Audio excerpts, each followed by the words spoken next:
Hey nerds, welcome back. I'm Tyler. Are you wanting to build beautiful shaker style cabinet doors but you don't have a table saw? That's okay, that's what I'm here for. I'm gonna show you how to build cabinet doors just like this for about $10 in materials per door using only a circular saw.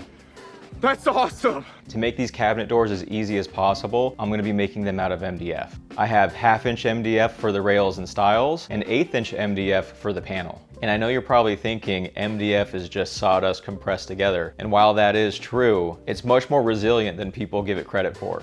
Hey, I hear you. You don't think these cabinet doors are gonna last? Watch till the end of the video. I'm gonna strap this into the Slam Simulator 2000. Put it through some extreme abuse and see how it stands up. For those of you worried about moisture, MDF comes in a lot of different types, even moisture resistant. That will work great for applications like in your kitchen or in your bathroom. If you need help figuring out the dimensions for your cabinet door, I made a separate video for that, and that should help you get the perfect measurements for your door.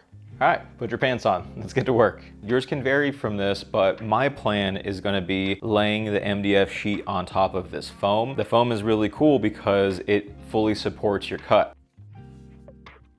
An important piece to mention here, you just wanna make sure that you're using the factory edge as a reference. The factory edge often has the manufacturer's markings on it. This should be straight and cut through one of their saws. So this will ensure if you're using this as a reference edge, your cut will also be straight. I want my rails and stiles to be 2 1/4 inch wide. So let's go ahead and mark that here. This is gonna help us as we set up our circular saw. The exact measurement of this doesn't matter too much. The thing that matters the most is that they are all the same. That's what's gonna matter. Typically though, your rails and stiles will be anywhere from 2 to 2.5 inches. So I'm doing 2 1/4 just to split the difference. And that's the same width that I used for my previous cabinet doors. And you may be asking yourself, who's that ripped, handsome fella behind me? That's Bob. That is my shop helper. High five, Bob. Thanks, man.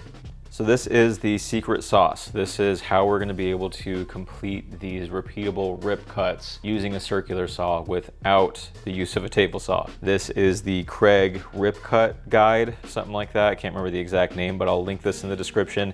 It's fairly cheap. They're around 30 or 40 bucks. And what you do is this is a little sled here that your circular saw slides into and is attached. These little pins here hold it in place, and you dial in your cut and you go on your way. And once it's all set up and in place, you should be able to rip pieces off and get the same results. I understand the position you might be in, trying to save some money, get something done. This will get you across the finish line. So now that it's in, you slide these guys over and drop the pins down. This is all plastic, so be careful not to over tighten. You just want that in there securely, and it seems to be. You can see that the blade, here's our cut. We have the guide all the way up against the edge here, and we're just going to move the sled a little bit at a time until we have our teeth resting right on the edge of our cut. And now that you've got it in the spot, you tighten down this little clamp. Check for repeatability here. Yeah, that looks good. It's in there nice and tight. We're almost ready to start our cut. All we need to do is then bring this over to the side here and then drop your saw blade down. And here's a view from underneath that I was talking about. You're just dropping the saw down below the material depth so that it cuts into the foam a little bit. And now we're ready to start ripping.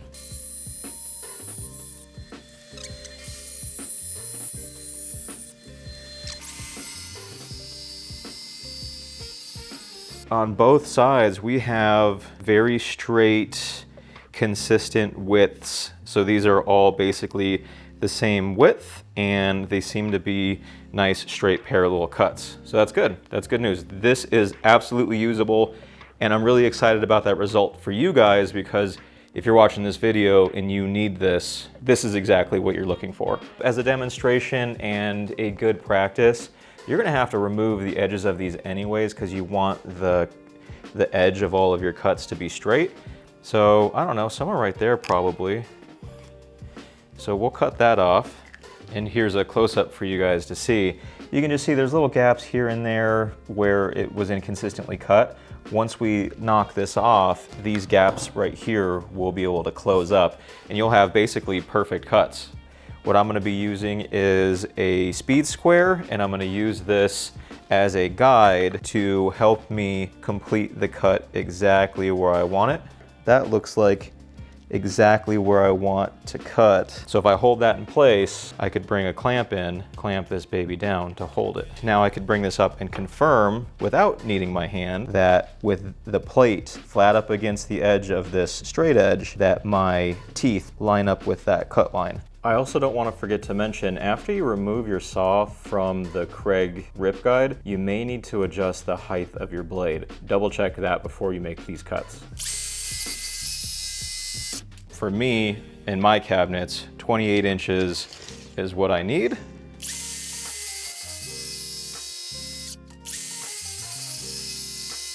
With the rails and stiles cut out, you can do kind of a dry fit at this point. Move the pieces around to see which ones might fit together better and have the least amount of gap in between. Once you have your desired orientation, go through and write on them so you can match them up later. So this is gonna be 1 for me, 1, and I'll do 2 over here, 3, and then 4.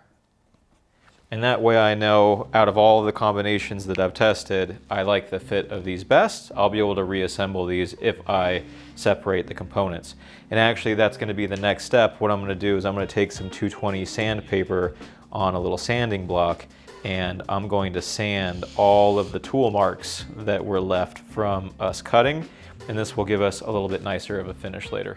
I'll be doing that off camera to save a little bit of time, but I wanted to give you a little bit of instruction on that. First, I'll be going back and forth like this with the sanding paper on a sanding block as flat as possible to this edge so it can remain flat. And then, because MDF can get a little fuzzy, I'll hit it on the edges here, just a couple very light passes to knock that fuzziness down. Something you may want to avoid is sanding the edges of where the two faces meet. If you knock that edge down too much and you create a rounded edge there, when these faces meet together, you're gonna create a little bit of a valley. So what I'll do is I'll take a pen or a pencil and I'll just make a little mark here so I know where these two faces meet in between here and here. Don't really worry about sanding in this area. Or if you do, very, very light, small amounts. Now that we're all sanded, we're gonna be taking the rails only. What we're gonna be doing here is just drilling one pocket hole in the center of the board. And then we'll be using pocket holes with glue to create the frame. Now hear me out, I understand already, I can already hear your concerns with that. One pocket screw and some glue isn't gonna be ideal to hold a door frame together, and you're absolutely right. Once this is all done, we'll then be taking this frame and apply a lot of glue to it and glue it to the panel and clamp that down and let that dry. So really the rigidity and strength is gonna come from all of these things working together, not just the single screw and the glue in these joints. The main reason why we have to do one instead of two is, if you look here, here's a little test I did, and I recommend you do tests along the way to make sure that these things are working out how you anticipate. Making a second pocket hole and trying to screw that in with a pocket screw is going to crack and release here on the edge. As you can see, that cracked all the way through. I don't know of a way to avoid that, so better off just doing one. And it's pretty strong. This isn't gonna last forever, but once it's glued to the panel, it should be much more rigid and have more strength than this by itself.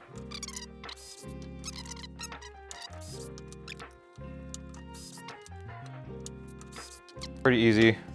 All of those are done. I mean it when I say the most important part of driving home a pocket screw is clamps. So make sure that you've got your clamp situation set up. You're about to see how I'm gonna execute mine. I have Tight Bond 3. I'm gonna apply a good amount, spread it on, make sure I've got everything covered here. There's gonna be some squeeze out, that's okay. We could either sand that off later or wipe it off when we are cleaning up here in a second. Okay, that looks good.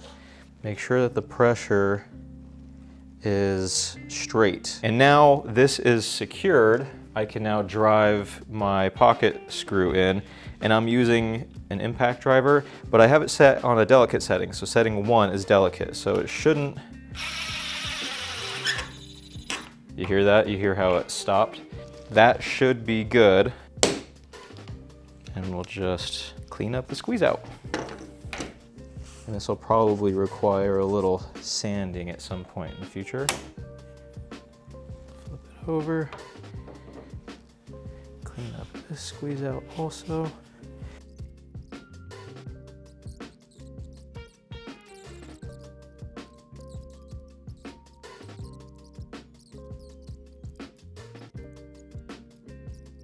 I'm just gonna confirm that we're square. Oh yeah. Oh yeah, dude. I'll check. Yeah. We are looking very good. Nice. So we're gonna let that glue set up overnight. And actually, while the glue is still a little wet, I just went through with that sandpaper and sanded around those edges. What'll happen is that sawdust will mix with the wet glue and it should kind of fill that gap. So that'll be paint ready after everything's done. We shouldn't really have to prep it much more than that. It's now the next day, our glue is cured, our frame is nice and rigid. On to our next step, which is going to help stabilize this for use. We're gonna bring our 1/8 inch MDF sheet up here. And because we know that this is nice and square, our frame, we can meet this up here in the corner of this 1/8 inch sheet. And it is important that you use MDF for both. And the reason is when we join these together, right, we're gonna be gluing this frame to this MDF. There's gonna be a seam of some sort. And if it goes from MDF to MDF, the transition is gonna be much less noticeable as if it went from MDF to plywood or MDF to solid wood or something like that, right? So the material will basically appear uninterrupted or as close to uninterrupted as possible between these two similar materials. Now what I'm gonna do is I'm just gonna take a pencil and I'm going to outline the frame. There we go. We're gonna use the circular saw and we're gonna cut out that panel. Well, I'm lucky to have gotten through that with my circular saw skills, and I think that's a great point that if I was able to cut this panel out and cut out these stiles and rails, I have confidence that you will also be able to do so. Just make sure whatever level you're at, you're being safe. These tools are no joke. Now that the panel's cut out, I'm gonna apply glue to the bottom of the frame, a really good amount. Set it down here, and I'm gonna align it against the 2 straight edges that I have, the 2 factory edges right at this corner, and all of the ugly cut mess that I have left over is gonna hang on the outside, and we'll come through tomorrow after this sets up and use some sandpaper and sand that flush. So let's do it. And I'm gonna put a healthy amount of glue on here, because like we talked about, this is not a very strong joint that we're creating, and we need to make up that strength with the bonding to this panel.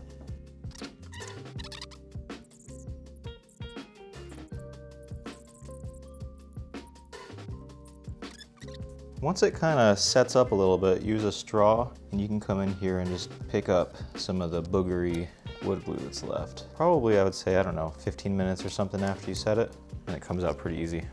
All right, I've done my absolute best. Let's see by tomorrow how this turns out. Okay, it's actually been 2 days. 1 day should be sufficient, but I just ended up going and getting drinks with my buddy yesterday after work, and so an extra day went by. So let's look here. Don't worry about this. These are just marks from the clamps. So we have a little bit of a lip proud of the frame that we're gonna have to sand down, which I'm just assuming if you're building your cabinet doors like this and you're interested in this video, you probably don't have a router, and that's okay. We're just gonna have to hand sand this and bring it down flush with the frame. So let's get at that. So this is gonna be the same method as before. You're gonna take your sand block, try and keep it as flat on the face as possible, and then just run it back and forth. The grit I'm gonna use is 120, and I think that should be pretty good to knock this down fairly quick. But I've got some sanding to do, so I'll see you here in a minute. All right, that was actually much easier than I thought it was gonna be. I should have just done it on, on camera. If I was to give you a couple tips, the first one would be, because the bottom panel piece is sticking out more than the top. When you start, angle the block backwards just a little bit. This is an exaggerated angle, but it's like this. That way, as you're removing material from the panel, you're not removing material from the frame. The door feels very sturdy. Again, I'm very impressed with this. Something I'm not gonna skip out on for this video that I did for my previous cabinet door video, and I heard about it from a lot of people, was you wanna see the paint process. So that's gonna be the next step. I just wanted to go over a couple of the products I'm gonna use. This is a first for me. This is cabinet door and trim primer. Truth be told, in my previous cabinet doors, I didn't even prime. I just used these over raw MDF, and I've had them for almost 2 years now. They've seen a lot of use, and there's no damage, no wear patterns, anything like that. The other big question that I get is the color. So this is a satin finish, and the color we have is clary sage. But I'm gonna start with one coat, which is the recommendation for this stuff, and then I'll move on to the top coat. All right, let's do it. First thing, just make sure that you wipe everything down. You don't want any dust on there. It's gonna mess with the adhesion. And you don't want little chunky stuff in there either. Your finish will look like crap. My method is quite simple. What I do is I start with a fairly heavy brush on the insides and the corners. So I'll just glob some in there, and then I just feather it out. That's it. Nothing really special. And if you feather it out, it helps get rid of any of that strange, ugly lumpiness that you might get from just globbing paint on there. Let me finish this up. Okay, so you can see that I got in all the corners and on this lip that would be hard to get otherwise. Now I'm gonna be using my roller brush. These foam roller brushes give a really nice clean finish. Everyone always says paint in the direction of the grain. It helps hide brush strokes, and I find that to be true. But we have no grain here, so I guess it's just a good saying to live by. So for the backside and for the edges, I have these little painter's triangles. I don't know what you want to call them. I guess they're more pyramids than they are triangles. That seems good enough to me. Now the edges, just like everything else, you got to be careful because you'll get overlap on these. And that's why I save them for last, so I can play with this. But I'm gonna take a fairly dry brush. Yep, that's pretty dry to hold on to. And then I will just go along the edges. Dang, it dries so fast. And see, that's a good thing, but it's also a bad thing because if you want to clean up, like you see, I'm going along this edge here and I get some buildup on this top corner, I want to come back through, I want to spread that out, feather it out so it doesn't build up and look disgusting. The method that I use here, if I'm able to get a decent finish at the end of this, I have full confidence that you're going to be able to also. Cool. Well, see you guys tomorrow. So the texture in a couple spots is just a little too much for me. I know it's going to end up being rough and show through on my final finish. And keep in mind though, primer is supposed to be a little porous. So it's really supposed to be the thing that helps bind the paint to the surface of the material. So we don't want to get nuts here. There's a couple of rough spots that I just want to lightly, oh yeah, that's much better already. If you're building these and you have any sort of gap between your panel and your rails and stiles, you really should be sealing that up. So use something like this. I use Alex Plus. It's got a 40-year life on it, which is much longer than your doors are gonna last. I'll link this in the description if you wanna try it out. I've been using this for a lot of trim and house projects like this, and it works totally fine and it's paintable, so that's very nice. But because I'm not gonna be using this, we can move on to paint. A neat trick for easy cleanup later is lining your paint trays with a grocery bag. Another one that I'm actually trying for the first time here is one of these easy pour spouts. So, ooh, clicks in nice. And then we just pour. Oh, and you can just let it, nice. You can just let it drip over as it falls back into the can. So this sticks out far enough. That's nice. That was smart. They did a good job on that. These are cheap too. These are like 25 cents or 50 cents. Because I'm so cheap, I'm going to reuse this thing. I'm just gonna set it aside and let the paint dry, and then I'll just pick it off. Very nice. Yeah, I like that. Nice and thick in the corner and spread out. Oh yeah, this paint, I really like this paint actually. It's so much thinner, I guess, than that primer. I can already tell it's gonna come out much better. It's a much better painting experience. And I move a little fast, but you can take your time. As long as the paint is forgiving like this one is, I really like this. Yeah, see, so what we're doing is we're focusing to make sure that we get a nice coat up on that inside corner and on that lip, and then I'll come back through with a roller brush and hit all of the flat surfaces. And then for the rails and stiles for the frame piece, I do a little bit lighter, because you don't want, as you go over this, it'll kind of build up on this corner and drip down the inside piece here. So a little bit lighter of a coat.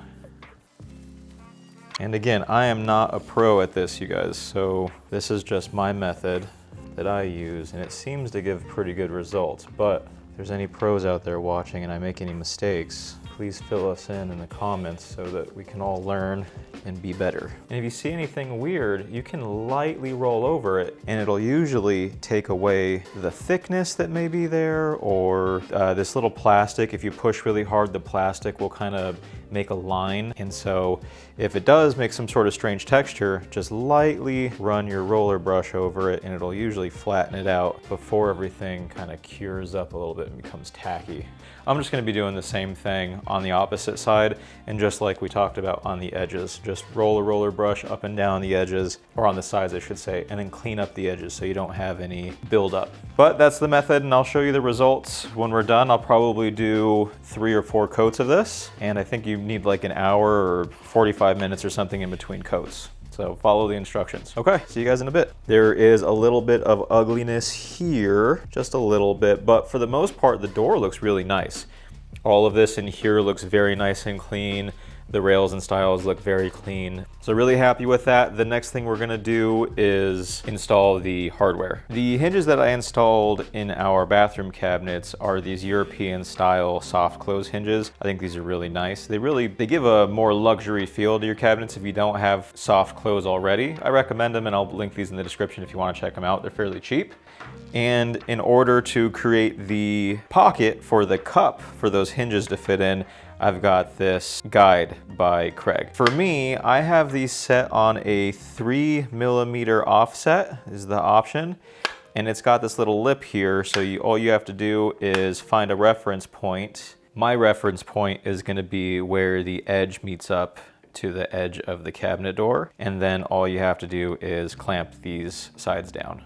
Okay, with this all clamped down, all we have to do is fix our drill to the bit here. Make sure that it's nice and tight. You don't want this moving around on you. And then let it fall in place. It has built-in 2 pilot holes to match the mounting holes for your hinge hardware. So now I'm gonna get a bit to drill those out. And the neat thing about this guide, if you need to, you can pull the Forstner bit piece out. This is a 5/64 size drill bit.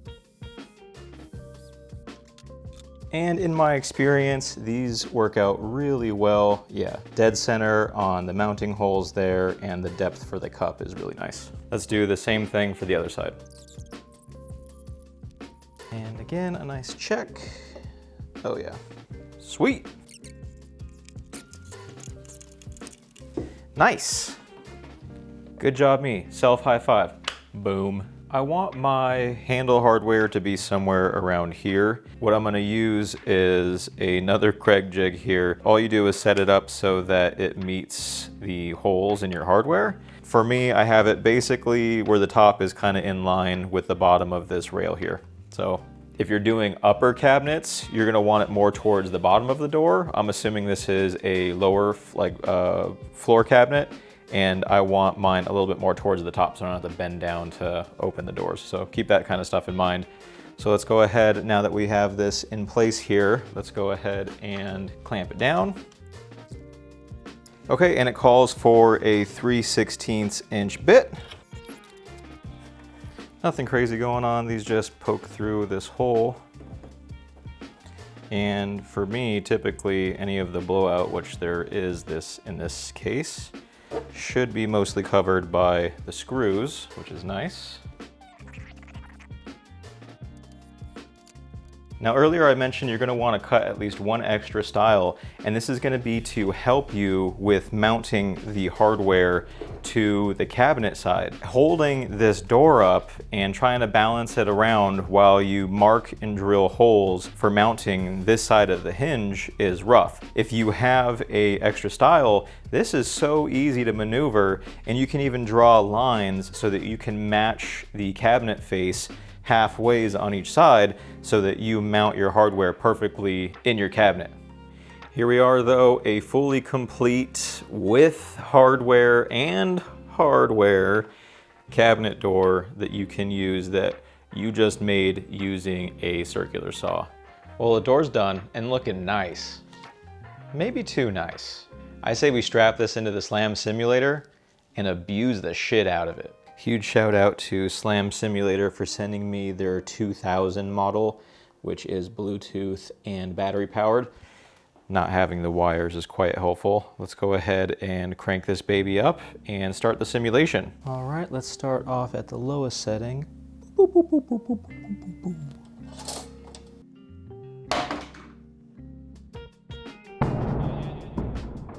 Kick it up a notch. Beep, beep, beep, beep, beep, beep, beep.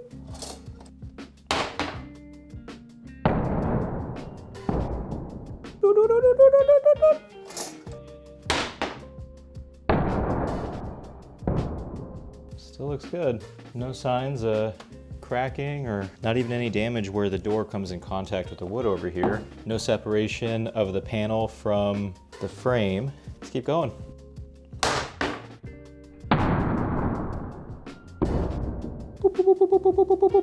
Danger, danger, danger. Woo-hoo-hoo-hoo.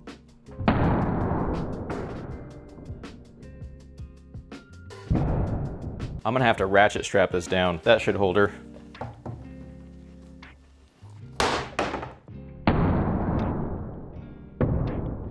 You would think that there'd be some damage here at the hinges, but nothing. Let's keep slamming.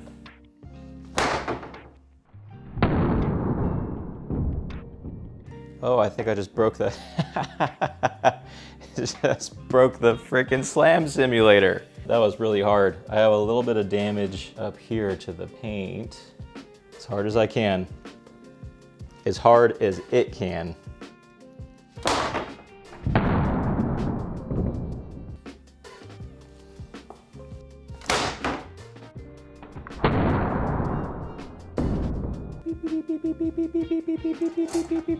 Danger, too high.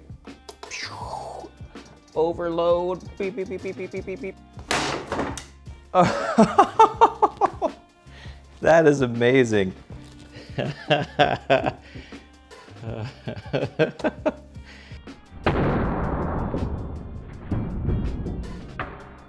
That's fine, man. You're not gonna break that. These doors are solid. That is dope.